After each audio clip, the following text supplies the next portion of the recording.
Hindi ko po sinasang-ayunan ang mga adik sa dahilang 15 taon din akong gumamit. At kaya ko po pinasok ang ganitong pagtatanggol sa mga inakasuhan na adik, naniniwala ako may pag-asa sila. So, Mr. Chair. matanong ko lang si Father, when you said that you used drugs for 15 years, ano po yung drugs na ginamit mo, Father? Shabu po, at bago pa mag-shabu, Pare ka na noon? syempre hindi pa ho. Hindi ka pa pare. Natural po. So, 15 years. How old ka nag-start gumamit na Shabu? Father, ako sagutin niyo. Ako sagutin niya. Mr. Chair, simula po ako ng 16. 16. Opo. 16 plus 15, that's 31. Kailan ka naging pare? 2006. 2006. How old were you? 2006. 31 ho. 31. So meaning, nasa loob ka pa ng seminaryo, gumagamit ka na Meron Shabu. po akong tinatawag na relapse, Mr. Chair. Relapse. That's good. I congratulate you for reforming your life. Salamat And being po. a good example. I congratulate you. You are a good example to this community.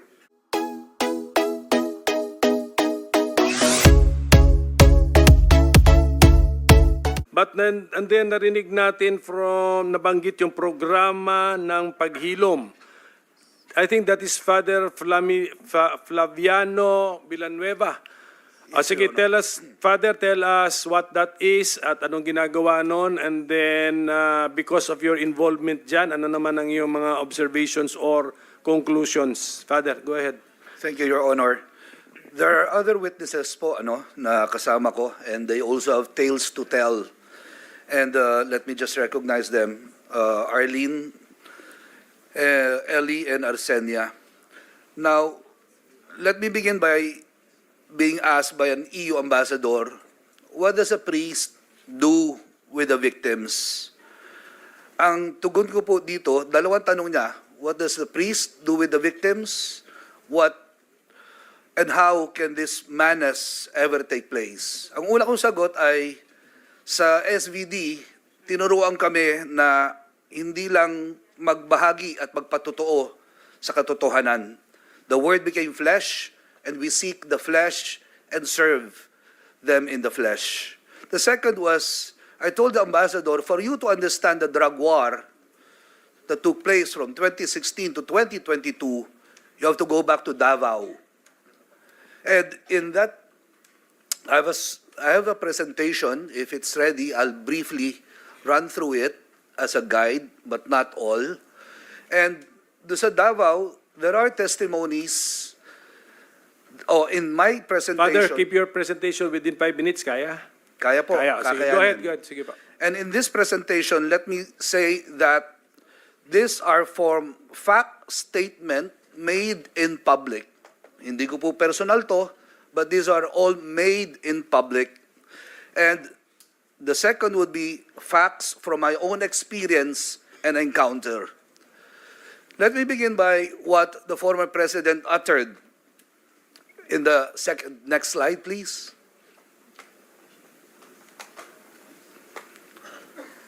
Following the death squad would be the statement, they are saying that I'm part of a death squad. True. That is very true. I'm just pointing a point. Followed by, next slide please, the other slide.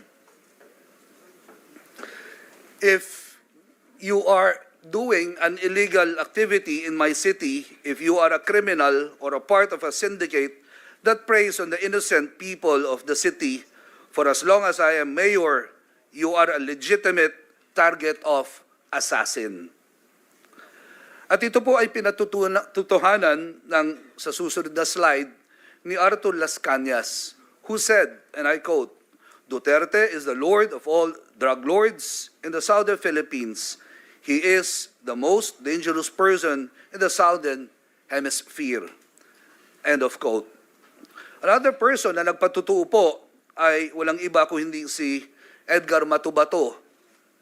Ang kanya pong winika ay, it was Mayor Duterte himself who recruited us.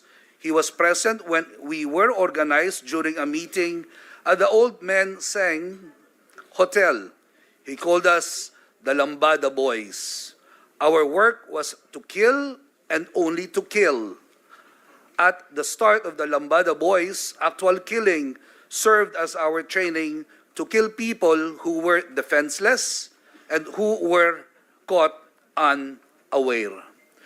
This is the Davao template. And moving forward, and just to sum it from the records made in public, meron po 1,000 hanggang o at least 1,000 ang namatay sa 1998 to 2008. Moving forward, what did we discover in the DDS template? Let me provide 4 elements sa nakita ng mga testigo. And these 4 elements in the next slide would present to us, meron nakikitang shabu, 1 hanggang 3 sachet, kapiraso lang, hindi pang mayaman, panggamit at pambenta para maitawid ang pamilya. Hindi ko po sinasang-ayunan ang mga adik sa dahilang 15 taon din akong gumamit. At kaya ko po pinasok ang ganitong pagtatanggol sa mga inakasuhan na adik, naniniwala ako may pag-asa sila.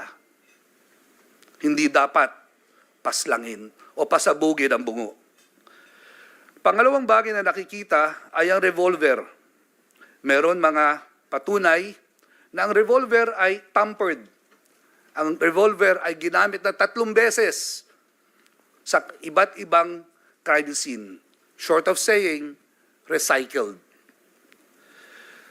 Ang katawan ni Jonas sa susunod na slide, pangalan niya po Jesus Jonas. Ito po ay nakita noong October 8, 2016. Ang sabi, as always, palaging sinasabi, ng laban.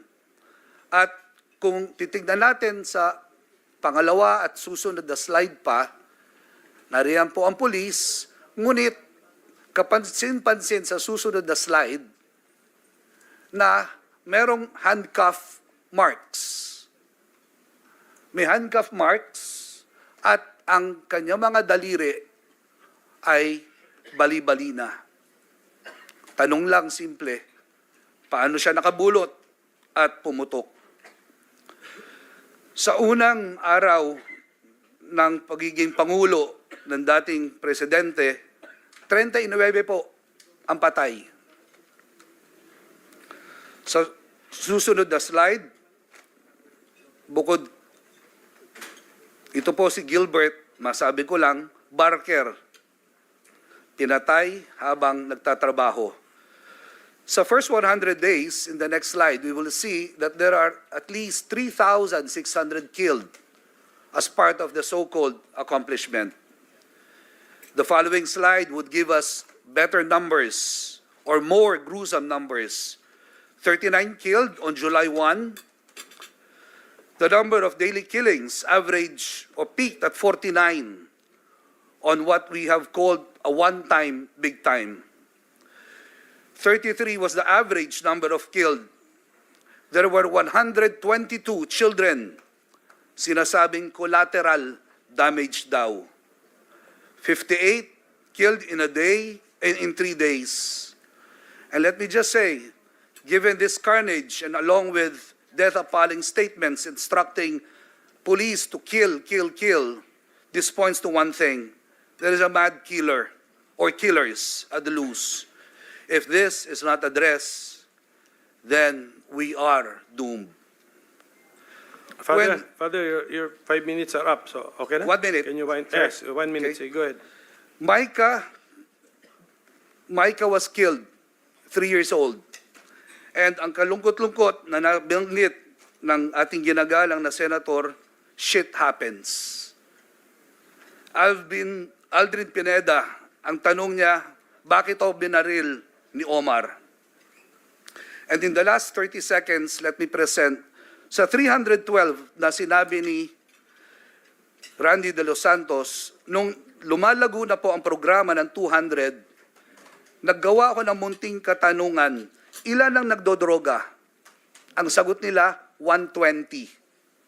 Ibig sabihin, merong 80 walang kinalaman sa droga, inosente. Ang sunod kong tanong sa kanila, sino ang nagdodroga nung pinaslang o pinatay sila ng pulis o civilian police? Wala po nagdodroga sa amin nung pinatay sila. Ang isa pang magic number, 0. Sa kanilang salaysay, hanggang sa ngayon, ipaglalaban nila, walang pinaslang. Sino po ang mga principal? Alamin ho natin sa quad hearing. If I may just share. Is that, Father? What is These are that? the list Sige, of go the ahead. members Sige. that we have. Members ninyo ng programa, apa, programa Paglihom. 329 names. Ah. Pinaslang lahat. Lahat ay may affidavit. Lahat ay pwede magpatotoo. Lahat po ay may pamilya na wala ng breadwinner. At ngayon ay naghihikahos, ngunit lumalaban ang hangad, katarungan sa bansang makadiyos. Hindi dapat palakpakan ang pumapatay. Dapat ito kinakalinga at hinihilom. Marami po salamat. Thank you. Father, ganito. Kaya kayo maraming alam sa issue na ito kasi kayo ang nagpapatakbo ng programa, anong name? Program Paghilom po. Program Your Honor. Paghilom. At dahil sa ikaw nagpapatakbo niyan, ano yung interaction mo? Doon sa 312 families o sa 200 families? Both po. Ilan? How many families ngayon We have ka-interaction mo? 312 families. 312 families yung ka-interaction mo. Kasi Yes po. namatayan sila lahat. Yun po. Yes po. That's why doon nakabase lahat itong sinabi nyo. And that is in coordination with Randy De Los Santos being my field coordinator. Kasi si Kian is one of the 312 na nakalista. Sige po. So, definitely organized na yung data ninyo. Tama? Yes po. Apo. So, can the committee request for your organized data? We will, upon checking po with our lawyers, Apo. what we could share and what is highly confidential for their safety. Ande, sa tanong sa marami na tanong. Ay naano ko lang yung itong nilalagay ko lang sa context yung bakit tinawag natin si Father Flavi as a witness. Kasi although hindi siya namatayan, hindi siya but 312 families ang inaruga nung kanyang organization na program Paghilom at meron kang personal interaction with them. Okay, sige. Salamat. And then meron kang sinabi na, sabi mo, Senador, na sabi, shit happens. Sino yun? Are you referring to? Yung po yung nabanggit ni Senator Go nung namatay si Micah. So it's go. So Senator, go. Sorry, Senator? my apologies. Senator Bato. De La Rosa. Sige, as a matter of right, the Senator can react if he wants to. Yes, Mr. Chair, thank you. I just would like to put in context. Paano ko sinabing shit happens? Indeed, I said that. Shit happens. Because sa amin sa police, sa military, during operations, when you don't have complete control of the operational environment, you expect shit happens. Yun nga, nangyari nga. Namatay yung bata, tinamaan yung bata. Talagang, for me, for us, shit happens. Nangyari yun.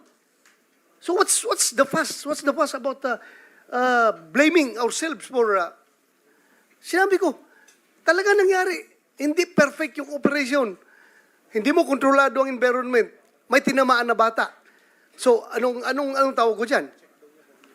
Perfection happens? There's no perfect operations. Sometimes shit happens. That's what I say that. But that does not mean to degrade the soul, the departed soul of that child na namatay. Ang problema lang sa inyo, Father, you are trying to capitalize my words for propaganda purposes. That's very bad, Father. Masama po yan. Huwag niyong gamitin, you do not take the word out of context para i-propagandize yung isang issue. Ako, sinabi ko shit happens because I'm blaming myself as the chief PNP. Nangyari yang nang hindi dapat nangyari. Namatay yung bata, tinamaan. Really, shit happens. Pero, when the media presented it, when the media articulated it in their papers, wow, iba na. Bato is demonyo na. Na yung bata parang masaya pa dahil lang namatay yung bata. Mali po yun, Mr. Chair.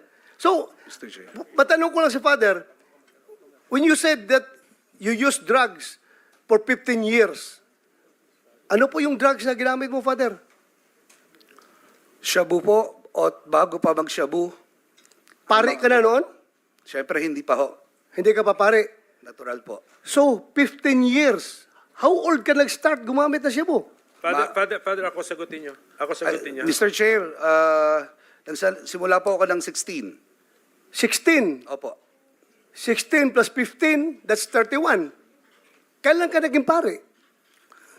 2006. 2006. How old were you? 2006. 31 ho. 31. So meaning, nasa loob ka pa ng seminaryo, gumagamit ka na Meron Shabu. po akong tinatawag na relapse, Mr. Chair. Relapse. That's good. I congratulate you for reforming your life. And Salamat being po. a good example. I congratulate you. You are a good example to this community. Salamat po, Mr. Chair. Pero hindi po ako gumagawa at nagfa-fabricate o pinapalobo. When you said that you do not intend to hurt the feelings of the bereaved, by the word itself, you already did. Salamat po, Mr. Chair. Well, depende sa inyo yan. That's subjective, Mr. Chair. Can Kasi I- sa akin, when I see shit happens, that's for us to blame ourselves. That shit happens. That is not intended for the people or the victim. And Can we contextualize? Aminado naman si Sento Bato, konektado ito sa 1-year-old na namatay, kaya kayo napasalitang shit happens. Yes, Mr. Chair. Can 3-year-old. Ilan? Mr. Chair, 3-year-old 3 years old daw. na nangangarap din Okay. maging pulis. Sige, Father, ikaw familiar sa what happened doon sa 3 years old na namatay? Sige nga, so that we will see the Sa pagkaalala ko po ay ito po ay isang police operation at ang hinuhuli nila yung anak, ay yung tatay, at dahil dito ay nadamay po yung anak, ano? Nadamay yung anak at namatay yung anak. I wouldn't want to give any Saan po 'yun? I wouldn't want to give Okay, any place and then date, and then sa incidenting 'yon, yung 3 years old lang ang namatay. kasama po yung ama, Mr. Chair. Kasama ang ama. So, yun.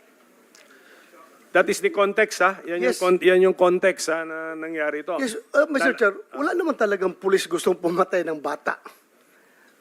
Kaya nga sabi ko, shit happens. Tinamaan yung bata sa crossfire. Kaya nga, nangyari yun. But Father, sa investigation ninyo, official police operation yon, na-confirm na ninyo sa HQ? It was po. Kaya Okay, may mga pangalan ng operatives. I think meron po, Mr. Chair, and ayaw kasi mag-appear po nung... Paki-organize na lang po yung data kasi Opo. isa na yan sa napag-usapan natin ngayon. We are interested in that police operation na may 3-year-old na namatay. Yes po. Kasama ng kanyang papa siguro, papa? Yes Kasama po. papa. O, sige. Mr. Chair, na-autopsy rin po ni Dr. Raquel Fortun ang bata. So she can objectively provide the truth in this committee. Salamat po. yeah, Mr. Chair. Senator Bato. Another question. Yung inimbestigahan ninyo, Father, ng mga kaso, marami yon sinabi mo. And you have evidences. Meron kayong proof na sabi mo pa nga, binalian ng kamot. Sabi mo, may mga revolver na paulit-ulit na ginagamit as a exhibit. Then, sa haba ng panahon, Father, ilan na pong kaso na file ninyo pertaining to those cases that you have investigated? Ilan na pong kaso na file ninyo? Can I respond, Mr. Chair? Respond to the best of your ability. Okay. Pero hindi naman, I don't think it's responsibility ninyo to file the cases. Pero sige, yeah, just... Precisely. The Mr. Chair, but since concern siya, advokasya niya yan, he should see to it that justice must be served to these victims. Hindi So, po ba mas responsibility ng pulis yan? responsibility nga ng police, Mr. Chair, pero sila nag-imbestiga, he's providing. Otherwise, kung hindi siya tumulong para mapile yung kaso na yan, halata ng ginagawa niya, puro propaganda. Nagpo-propaganda lang siya. Nagsasabi siyang ganon. Hindi pala siya interested na makuha ang hustisya. Hindi niya pinaluap sa pulis kung nakasuhan na itong mga gago na ito. Because for one, I want justice to be served. Lalong-lalo na yung mga inosente na pinatay. Dapat talaga, Father. Baka mas pwede pa akong maging pare kung tutuusin. Kasi gusto ko talaga kung if I have the goods, I have the evidence as you showed that a while ago. Bali-bali na, halatang binugbog mo na bago pinatay eh. Di ba? So, you should pinaluap mo sana yun, na-file yung kaso. Kung hindi mo pinaluap, well, masasabi ko hanggang propaganda ka lang, Father. Mr. Thank Chair. you, Mr. Chair. Mr. Chair. Father, ke- Senator Risa wants to interject something. Sige, Brief, Senator Risa. salamat kayo, Mr. Chair. Brief interjection lang. May expression kanina na what's the fuss? I think dahil lahat tayo, lahat around the table, ayaw nga natin na may nangyayaring ganito na may batang nako-crossfire. And a good number of us, ayaw din natin ang buong sitwasyong ito na nagkaroon ng EJ case, nagkaroon ng war on drugs. And secondly, Mr. Chair, for the record, ilang beses na rin nagkaroon ng pagdududa sa motibo ni Father Flavi sa pagharap sa ating komite. I think na he doesn't deserve that dahil pinepresume po ng ating komite na all our resource persons humaharap sa atin in good faith. So kung maaari ko lang i-make of record yan, Mr. Chair, na buong loob akong nananalig sa good faith ni Father Flavi sa pagharap sa atin at pagpresenta nung karanasan at ebidensya na meron ang Project Paghilom. For the record, Mr. Chair. Father, you don't mind being asked these hard questions naman, di ba? No, except that I... Okay, answer to the best of your ability. Salamat po. And Mr. Chair, I would like to acknowledge the intervention of Senator Riza. Hindi po uso at hindi po nasa bokabularyo ko ang pag-bloat ng katotohanan at pagpapropaganda.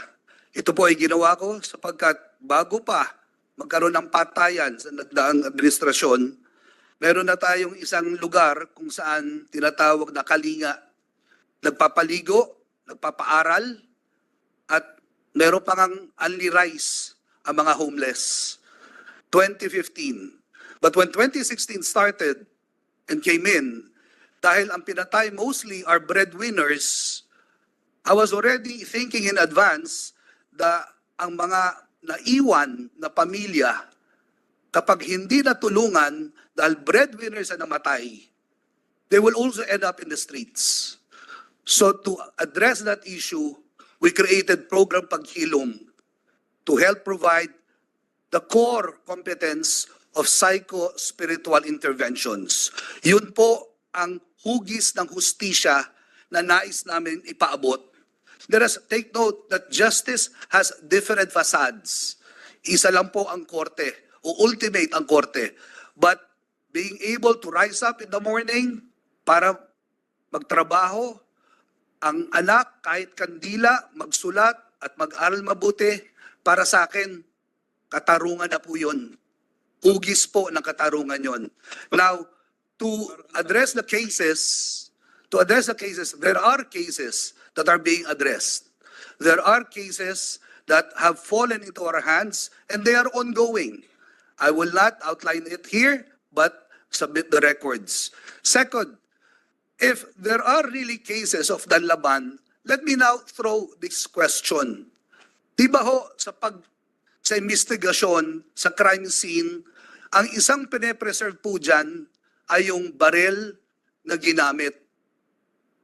6,000 po daw ang nanlaban.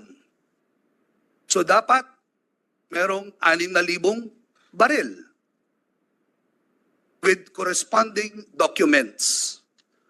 One way to let the public know that the war on drugs was real and true to its word, let us see the 6,000 handguns.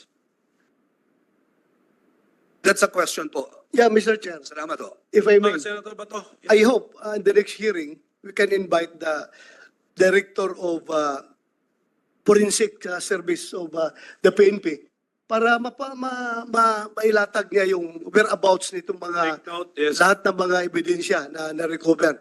And for the record, Mr. Chair, I just would like parating kay Father na I appreciate what you're doing, Father. Thank you for Salamat. what you're doing.